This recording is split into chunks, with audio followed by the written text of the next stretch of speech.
ప్రియులారా, భాషల గురించి వస్తున్నటువంటి ఇంకో తప్పుడు బోధ ఏంటంటే, అపోస్తుల కార్యం 2వ అధ్యాయంలో వాళ్ళు మనుషుల భాషలతో మాట్లాడారు కదా అని చెప్తున్నారు. అవును, మనుషుల భాషతోనూ మాట్లాడారు. అలాగే వాళ్ళు అక్కడ పరలోకపు భాష కూడా మాట్లాడారు. దానికి రుజువు ఏంటంటారా?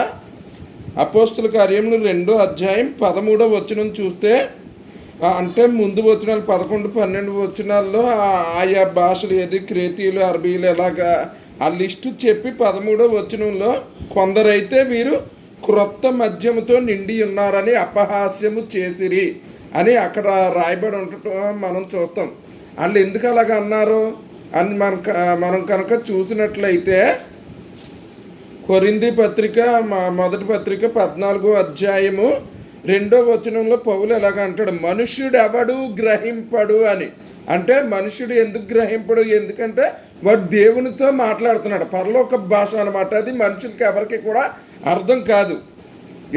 అందుకనే వాళ్ళు అలా చెప్పారు. అదే పౌలు అదే కొరింథీ పత్రిక 10వ వచనంలో ఎలా చెప్పాడు, ఏమని? లోకమందు ఎన్నో విధములకు భాషలు ఉన్నను, వాటిలో ఒక్కటైనను స్పష్టము కానిదై ఉండదు అని.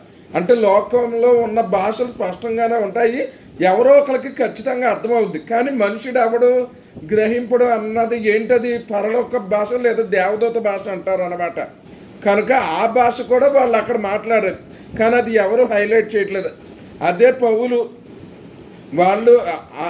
వాళ్ళు ఆ మాట అన్నారు కదా, వీళ్ళు క్రొత్త మద్యంతో నిండి ఉన్నారని. దాని గురించి కూడా పరిశుద్ధుడైన పౌలు ఇదే కొరింథీ పత్రిక 14వ అధ్యాయము 23వ వచనంలో కూడా ఇలా రాసాడు. ఏంటంటే, సంఘమంతయు ఏకముగా కూడి అందరూ భాషలతో మాట్లాడుచుండగా ఉపదేశం పొందని వారైనను అవిశ్వాసులైనను లోపలికి వచ్చిన ఎడల వీరు వెర్రి మాటలాడుచున్నారని అనుకుందురు కదా అని చెప్పి రాశాడు. అది దేన్ని బట్టి చెప్పాడు అంటే దీన్ని బట్టే.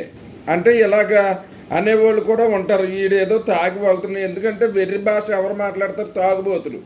కనుక వాళ్ళు అందుకే అన్నారు కొత్త మద్యమని. అది మనిషికి గ్రహించడు కనుకే, అది పరలోక భాష, మనుషుల భాష కాదు కాబట్టి మనుషుడు గ్రహించడు కనుకే పౌలు ఈ విధంగా రాయవలసి వచ్చింది. కనుక ఇదొక తప్పుడు బోధను గ్రహించాలని చెప్పి ప్రభువు నామమున మిమ్మల్ని అందరినీ కోరుతున్నాను. దేవుడి వాక్యమును దీవించును గాక. ఆమెన్.